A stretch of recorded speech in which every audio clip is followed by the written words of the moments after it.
Hi, I'm Sam, a young boy who's fortunate to have a loving family and be in the company of amazing friends. I started like this because if it weren't for my friends and family, the challenges and rough experiences I've had to cope with are too overwhelming for a 23-year-old. Very shortly, you'll understand what I mean. My family lived in Westlake Village, one of the smallest cities in Los Angeles County. My family had lived there for over 30 years. That was before my parents got married and before any of my siblings were born. Being the last born of the family with 3 elder siblings, I had an understanding of the financial capacity of my family, so I learned not to put too much pressure on my parents. Frankly, my mom and dad gave us the best they could, so I considered it evil to put unnecessary burdens on them.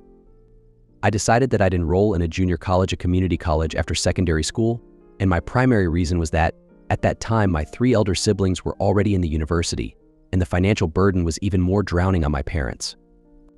I learned this by putting myself in my dad's shoes sometimes, and I noticed how often he was absent-minded in our family's evening conversations. When I told him about my decision to go to a junior college, he was really touched and confessed that it melted his heart. "Sam, how did you even think about this? This is so compassionate of you. I'm blessed to have you." "It's okay, Dad. It's nothing. I just felt I should also contribute to what you and Mom have been doing for the family. Besides, it's not so much as just 2 years, and it'll save us some money compared to what we'll have to pay as tuition at a public university." "I love the way you think, Sam. You're a brave and intelligent boy indeed, Weldon. But anyway, your mother and I have decided we will get some loans so you can further your studies at the university seamlessly. I know you want to go to California State University. You always talked about it when you were in junior high school. So, don't worry about the tuition fees. Your mother and I have it covered, okay?" When my dad said this, I became even more compulsive. I instantly protested against it. I don't want my parents to have to go through the same thing with me as they did for my elder siblings. My dad had taken so many loans before that, and he had only his little earnings from the small-scale farming he did to repay those loans. It'd usually take almost the entire year for him to repay the loans, leaving close to nothing for him to save at the end of the year. So again, I offered my own way of helping the family by enrolling in a community college. My dad accepted with so much joy, knowing that one of his kids really cared about the state of the family. Fast forward, immediately after high school, I applied and got admission to study at Los Angeles Pierce College in Woodland Hills, Los Angeles. When I applied, the tuition fee at Pierce College was about $1,039, while the tuition fee at California State University was about $5,250. That's about an 80% difference. I enrolled to study business information technology, and I never regretted that choice. The decision was inspired by my father, who had exposed me to some interesting business ideas and strategies. While at Pierce College, I met so many good people and made some amazing friends. Kelvin became my best buddy. We went everywhere together, solved our math homework together, and shared the same bed in the hostel. We were lucky to get a room at the college's residential hall, which made life easier for us. Otherwise, we'd have had to go to school from home, which was not economically friendly for me at that time. Together, Kelvin and I developed an interest in programming because of how interesting our instructor made it, especially this particular course, Advanced Coding and Reimbursement. One day, while discussing with Kelvin how interesting and resourceful the course was, we delved deeper into the possible and available opportunities in coding and programming, referencing existing technologies and companies that were already thriving with them. "Sam, do you know there are diverse applications for this course?" "Of course. See, I've done my study and research, and I've found several high-paying jobs and opportunities in coding. Last night, I wrote down about 9 of them. Here's the paper." I handed the paper to Kelvin, where I wrote some of my findings about the skills and opportunities in coding and programming. "Wow. Really? Web development, cyber analytics, data science, cloud engineering, computer programming, database administration, software programming, user experience UI designing, product management." And the list is actually longer, but that's only what I got from one night's research. So, you see, we need to pay attention to this course. There's so much we can learn from it. Okay, that's beautiful. But what we're being fed is only the basics. Do you really think we can compete with the professionals out there with just what we're being taught here? Certainly not. However, I believe this would be a good bedrock for our career path in information technology. Kelvin and I decided that we'd take coding seriously and study more online during our study time in our room. We did that consistently for some months, and then we lost motivation when we realized we were unable to practice with the actual software and tools that we needed.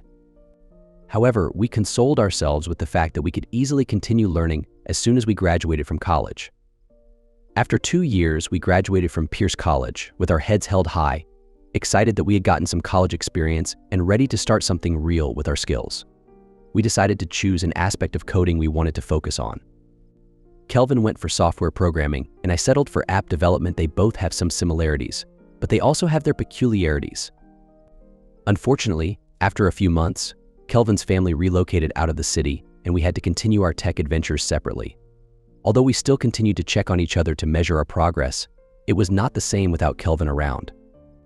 I went back home to stay with my parents and help my dad with the farm work while I also continued to work on my skills. But it was not as easy as I thought. However, I still maintained focus. Shortly after, I believed it was time to take an actual job. So I discussed it with my dad, and he connected me with one of his friends, Mr. Brian. In one of my conversations with him, he got really interested in my ideas and pressured me to tell him more. My amateurish confidence couldn't let me keep quiet. "Thank you, sir." "Yeah, Sam. Please go ahead." "Okay, so I developed an interest in programming while I was at Pierce College. And I've seen how many opportunities there are, especially now that the world is tilting toward artificial intelligence. Learning a programming skill is a great way to set oneself up for relevance in the new global market and the tech industry." "Excellent. I love this, Sam. Anyway, I think I know a way I can help you. Let's meet at my office tomorrow." Mr. Brian was the account officer for a car company in LA, so he confessed that he didn't know so much about it, especially programming, but he promised to recommend me to a friend. After the brief meeting at his office the next day, he connected me with one of his friends, Mr. Sebastian, who is the CEO of a mobile tech company. It was a smartphone production company that started about 7 months before that time, so they were still new in the industry. The next day, we met again at Mr. Brian's office, and Mr. Sebastian met us there. He then directed me to his company, where I was placed under the supervision of Mr. Julian, the operations manager of the company. Mr. Julian also played the role of acting CEO whenever Mr. Sebastian was not around, so most times he acted like the owner of the company. On my first day at the company, Mr. Julian welcomed me as I took my seat in his office while he scanned through my roughly documented CV. You wouldn't blame me. I wasn't cut out for anything else that doesn't speak tech. Plus, I never knew I had to write a CV before that time until Mr. Brian told me that the CEO requested that I take a copy with me to the manager's office. Although I told him that I had yet to have any real work experience, he said it wouldn't be a problem, so he decided that I'd work for him as an intern. I was a little excited at first because I finally got an opportunity to practice and showcase my skills, even though I was still an amateur programmer. However, on the other hand, I wasn't happy because the pay I'd get was only the stipend of an intern. Be that as it may, the awkward reaction I received from Mr. Julian was not consoling. For a first encounter at his office, I felt a cinema was about to be played, judging even from the way he was holding the document in his hands, like a piece of trash with his bent-over eyeglasses. The moment he started speaking and threw interrogations at me, I could already predict a surprising experience I may have had with him. "Well, I see here that you are a fresh graduate from Pierce College, a community college." "Yes, sir. I graduated as one of the best students." "Oh, really? How interesting. And do you believe you have what it takes to work with us here?" "Woman, actually." "Oh, well, let me give you the benefit of the doubt. Please tell me what exactly you think you can offer us here." "Okay, sir. Although I'm a fresh graduate, I've developed some interest in computer programming, specifically app development. And although I'm still learning, I'm a flexible and highly motivated learner, and I believe I can fit into your team well if I'm given the chance." "Thank you, sir." "Well, nice speech, but as you can see, we don't deal with apps here. We produce real products. And for you to be part of the production team, we only need electrical engineers, computer or software engineers, or mechanical engineers. So you see, my friend, I'm sorry, but we don't hire learners, amateurs, or half-baked graduates from a junior college." His words pierced through me with some anger and irritation. But what could I do? It wasn't that he was wrong with some of those statements. Yes, I'm a fresh graduate from a community college, but that does not make me useless and unpromising. Does it? Just when he wanted to add to his stinky words, he received a text. As he picked up his phone and started to read it, his countenance changed almost immediately. Looking at me viciously and then relaxing on his armchair, he said, Well, it seems you've gotten yourself a recommendation. So who's your referee? The President of the United States. Anyway, the CEO just messaged me and instructed me to give you a position at the company. When he said that, I felt some relief within me.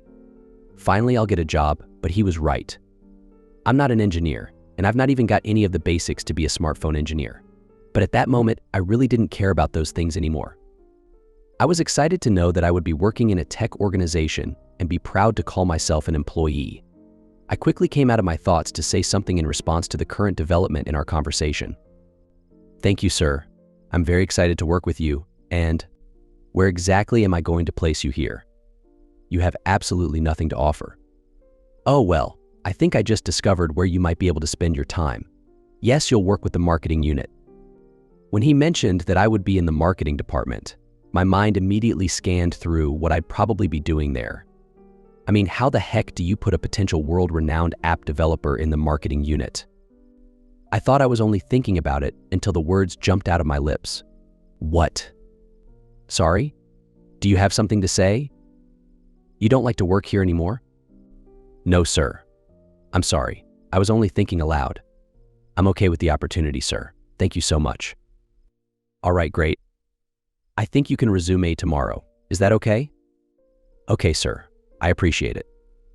Yeah, you don't need to worry yourself about the engineering part of our work. You can never make it into that aspect. So I think you can learn a few things from the marketing unit, and you'll do well there, hopefully. That was my first official job and work experience. How'd you explain it? All my life I had wanted to code, but now I'll be counting numbers, reading figures, and writing copies.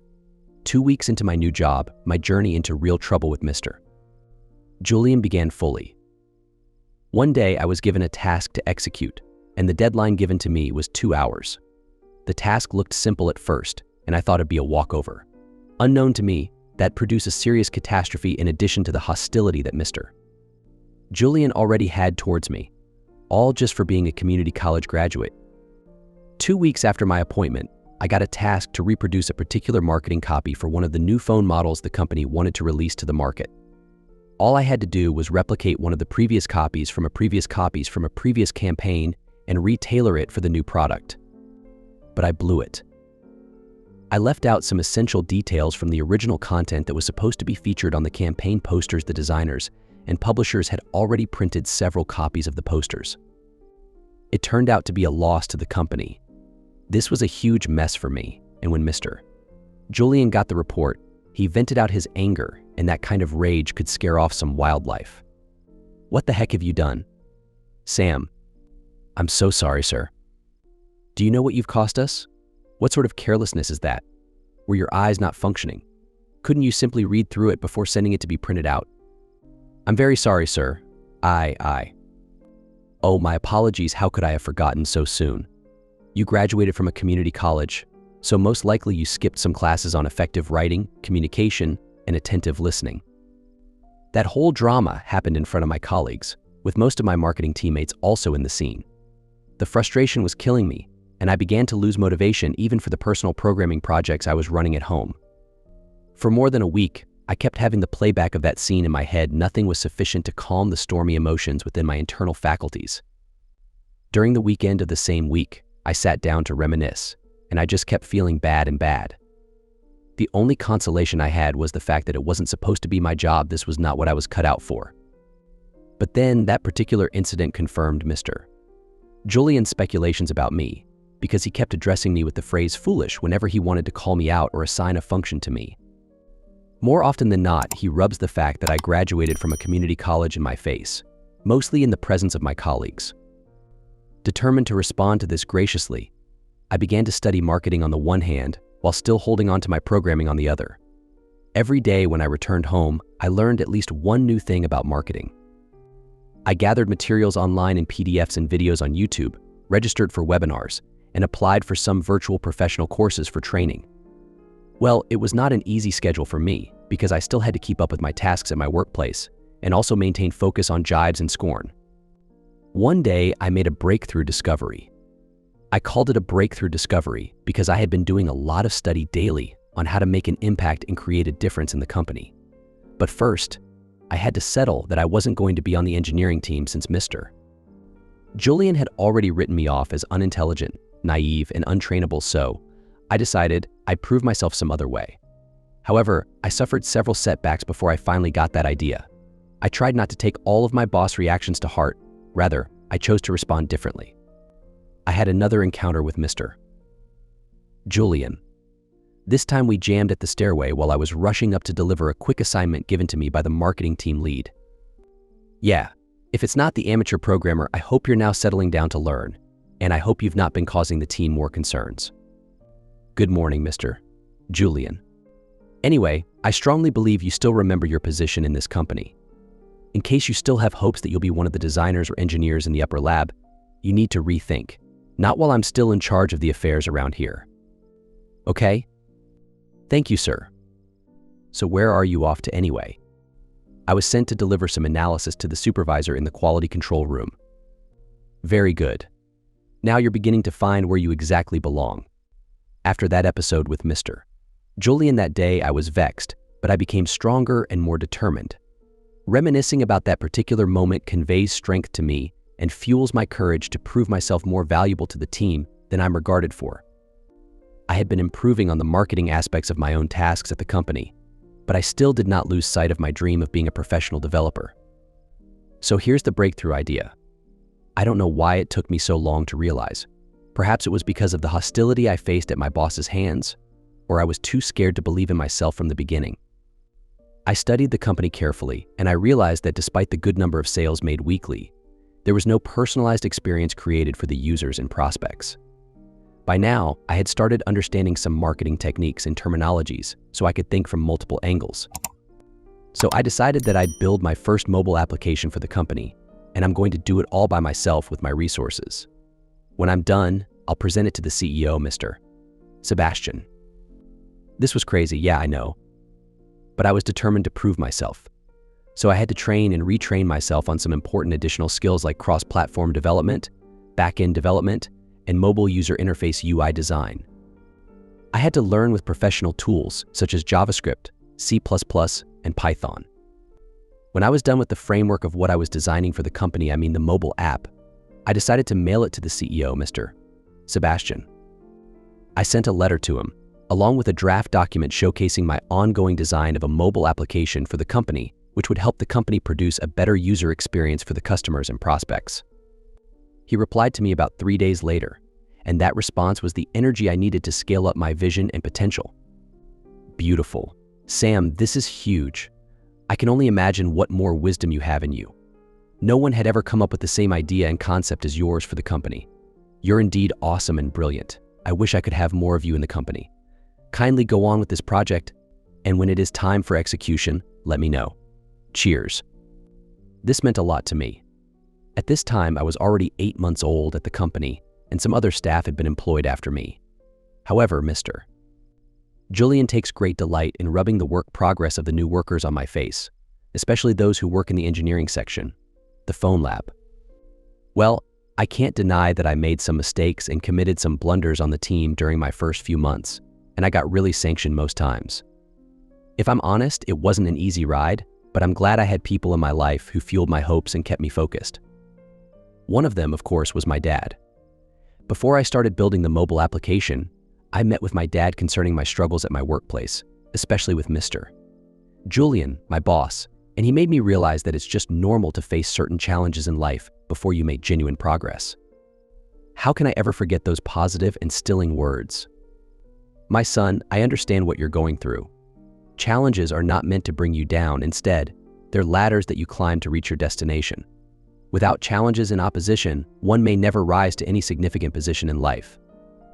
But Dad, I feel this one is too much for me, considering that I'm barely a year old at the company, yet I've experienced several threatening and disappointing moments. Son, listen to me. I know you're ambitious, you're very brave, and you have a great vision. In fact, I think there are very few places where you can't cope. I believe you can fit into any system almost perfectly because I've seen your level of grit and zest for your goals.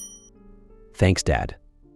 This means a lot to me, Yeah, but you see, life never promises you roses and sweets. It uses bad experiences to prepare you for brighter ones. So if you look at it more closely, you're building the muscles required to lift those trophies in the future. So wouldn't you rather pay that price now than wait till later? Because whether now or later, you'll still have to pay the price, unless you're no longer interested in having an adventurous life. This conversation, among several others, was what kept me going amidst the opposition I faced with my job. So I stayed on track with my goals and continued working on building the mobile app. A few weeks later, after speaking with a few professionals alongside Kelvin, my friend, who's now making tremendous progress in the firm he was working for in New Orleans, I began to wrap up the project. It was time for me to do the first testing before the app could go live. But I couldn't achieve that in isolation from the team. I wanted to keep it secret, but I needed some information from almost every department in the company. The app was supposed to be linked to the company's website and social media pages, and every department would have its own section on the app as well. I had completed the UI/UX design work and covered the major app development. However, there were some costs I couldn't cover by myself, so I messaged Mr. Sebastian via email, and after seeing the progress of my work, he was impressed and believed in it, so he covered some basic costs I needed to continue and complete the project. It was slow work because I was working alone, practicing, and steadily applying new ideas. Plus, I wanted this to be a groundbreaking mobile application and not one that would crash in a few months, so I invested sufficient time into it. A few days later, I was ready for the app's first testing and pre-launch. Coincidentally, we received a briefing at the company's first stand-up meeting on Monday morning. The coming week was going to mark the company's 2 years of full operation, and it has recorded some great success. The CEO wanted it to be a mega event, and many of the company's partners would also be at the event. Mr. Julian made this announcement at around 11:15 a.m. that day. Everyone was given a task to do in preparation for the event.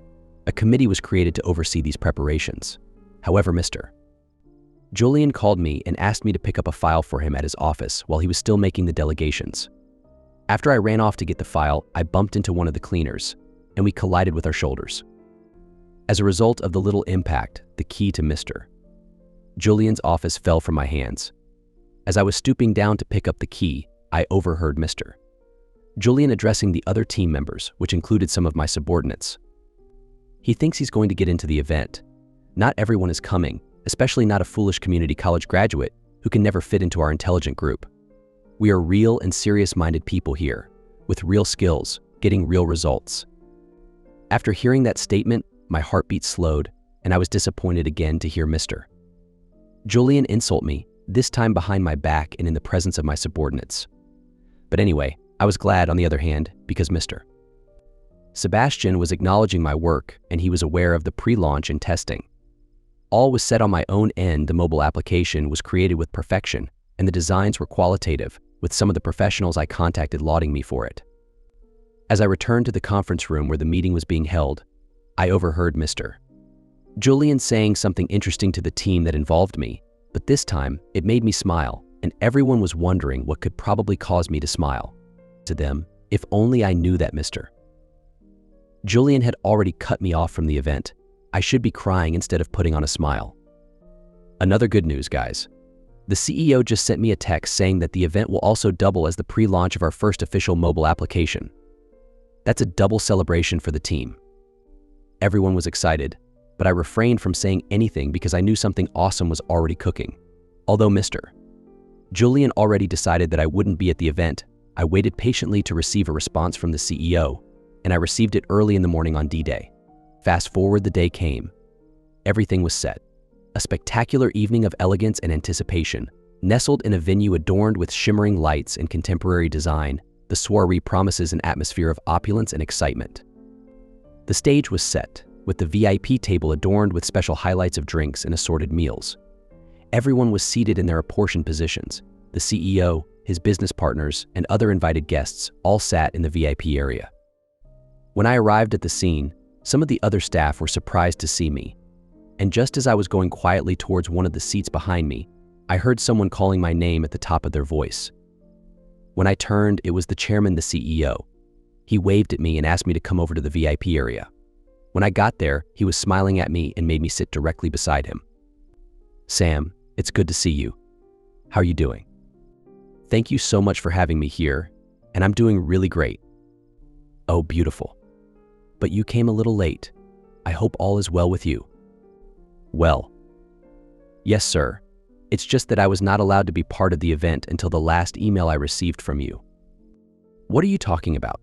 Who stopped you from coming? Mr. Julian. He said I was not qualified to even be on the team, and several times he told me that the only reason he had not sent me off was because you made him include me on the team. Really? So why are you just telling me this? Yet you continued to do all you were doing secretly for the company. Wow. When Mr. Julian arrived, he bounced straight towards the VIP arena with his shoulders high. When he saw me sitting at the VIP table, his wrath flared out. He walked straight to me to challenge me, but the chairman, Mr. Sebastian, rose up to counter him. What the hell are you doing here? You're not allowed to sit here. And why's that?